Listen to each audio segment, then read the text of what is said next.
Hey guys, HonestOn23 here, and today I will be looking at the beginning of Pokemon Black and White 2.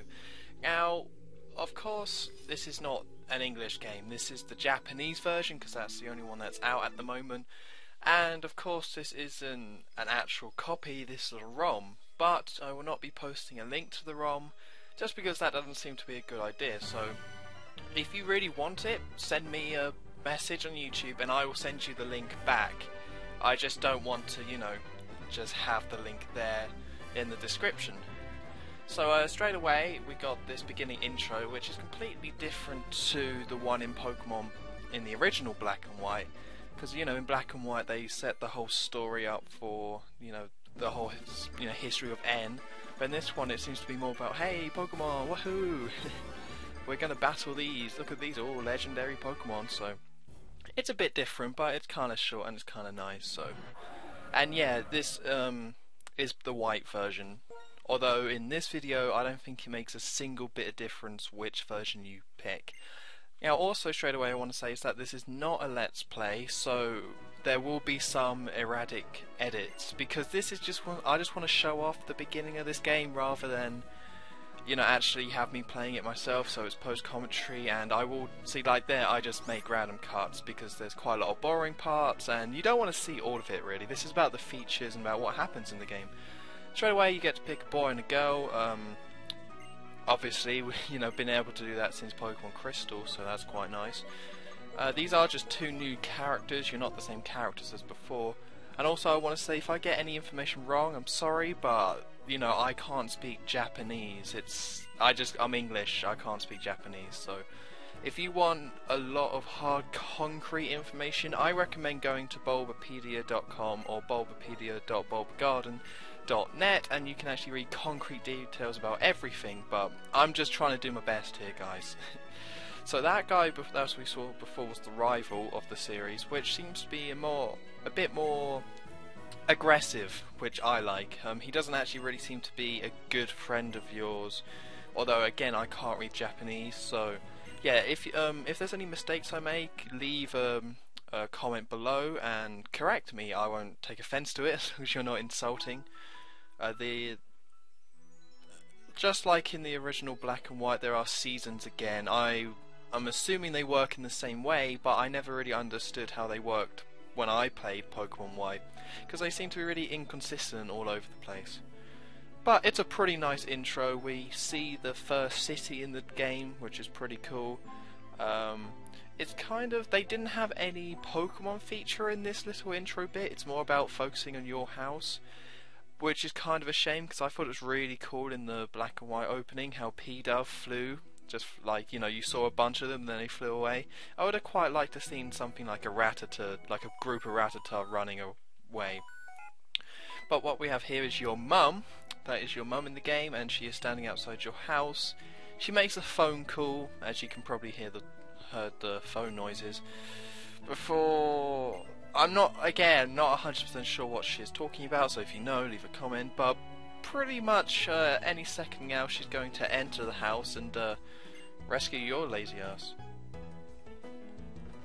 The music in the background is kind of really weird and relaxing. It seems to be the same sort of style, from what I've heard so far, a very similar style to Black and White, using actual instruments and all that to actually create an actual song rather than, just beeping noises. And you're just hanging out in your house, your mum's like, hey, you should leave, get out of this house. Again, not 100% sure what she's saying, but she's pretty much telling you to get your stuff and leave, because, I don't know, she's a horrible mother. You're old enough to leave the house, so leave, get a job, you bum. I don't know what she's saying, but something along those lines, I'm guessing. So again, there's a Nintendo Wii in there, but there's actually only one floor to your house. I believe so anyway. I didn't see a second floor, so that's pretty interesting. I don't think there's actually been a house or where your house has only had one floor. So again, if I'm wrong, correct me, but yeah. So there's nothing in that house on the left. I had a quick look. But yeah, you can see that your house only has one floor, but the house on the left has two floors. And this is your rival, which we already saw a little image of your rival before, but now he's actually just coming up to talk to us. and this is your rival and your rival's sister. So again, very similar to the first generation where there was Gary and then there was Gary's little sister. And actually the little sister will actually help us out in a bit.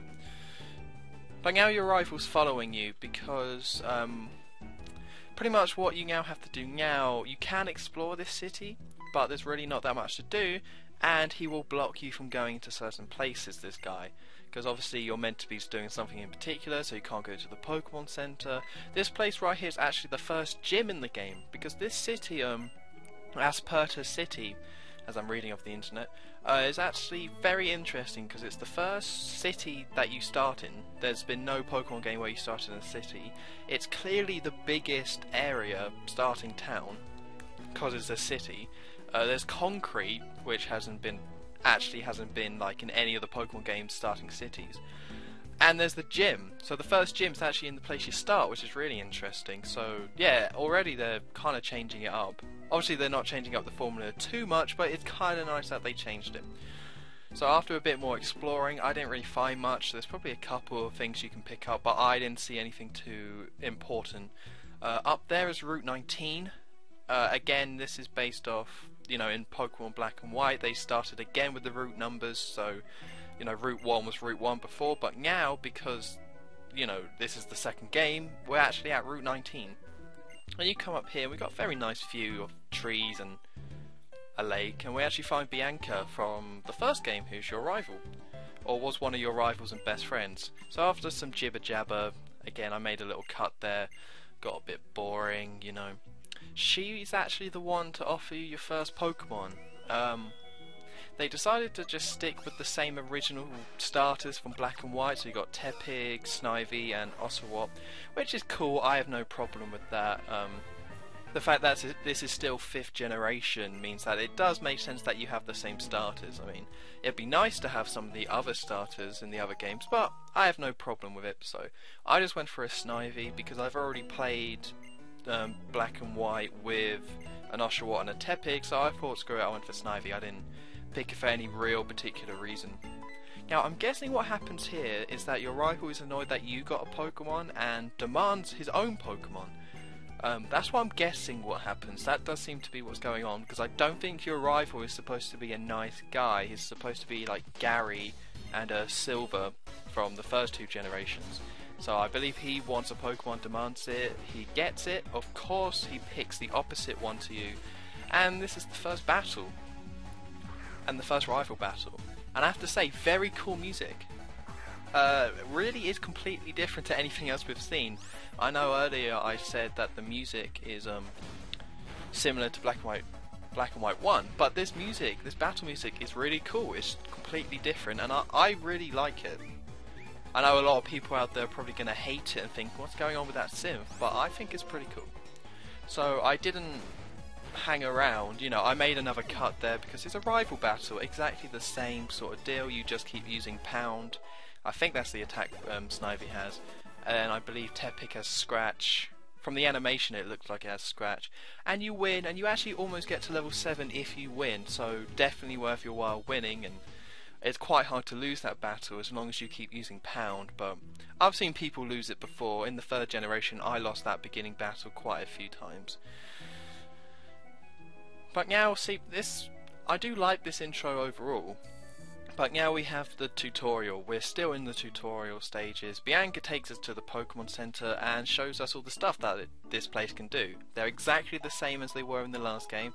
No real differences. If you go upstairs you can do wireless stuff, and then you can heal, and then she shows you the computer, and then she shows you the Pokemon map. So same kind of system, they haven't mixed it up. I quite like the fact that the Pokemon map is inside the Pokemon Center still, and they didn't change it and go back, so that's pretty cool. And all you can buy is Pokeballs and potions. But Bianca actually gives you 10 Pokeballs as a gift, so you don't have to worry at all about getting Pokeballs. Now this is your mum, she gives you the running shoes, so you get those straight away. You don't have to actually go too far without them, which is nice.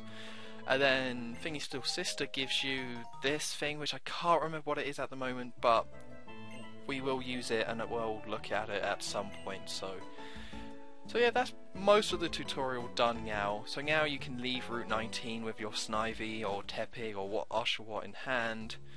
And there was a little cut there because I stupidly went back and brought 5 more Pokeballs. I didn't realise that Bianca gave me 10.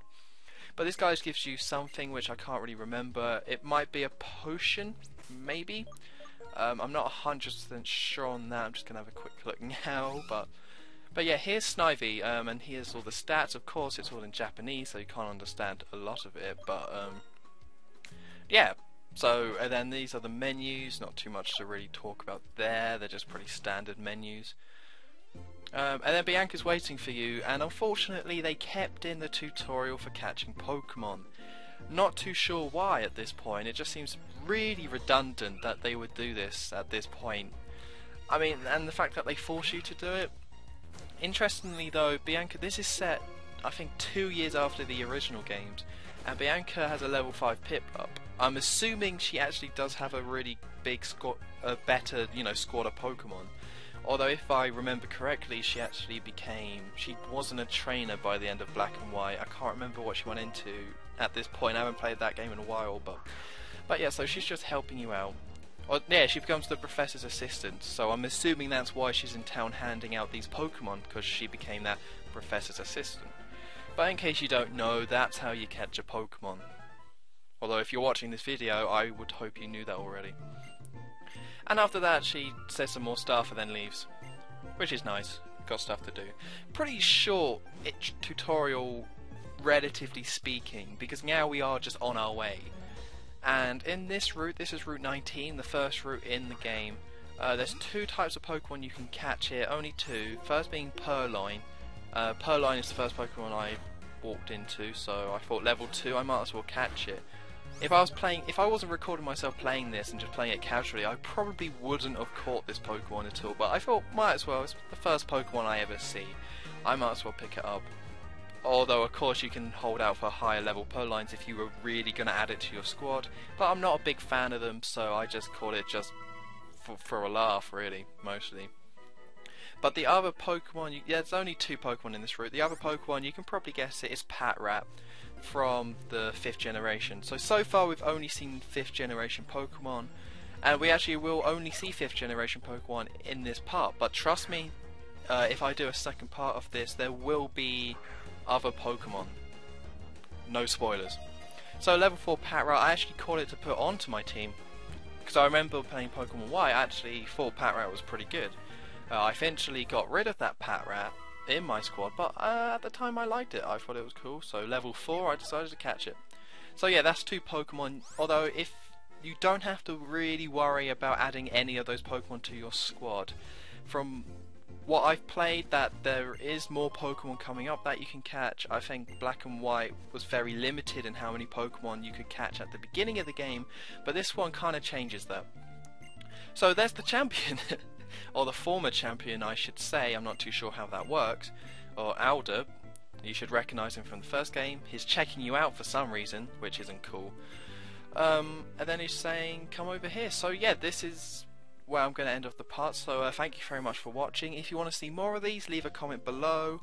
I also have some Pokemon Conquest I have recorded that I can show you, so yeah, thank you very much for watching. Don't forget to check out my other videos, and if you like this video, subscribe and leave a like, and yeah, I've been Awesome23, and I will see you next time.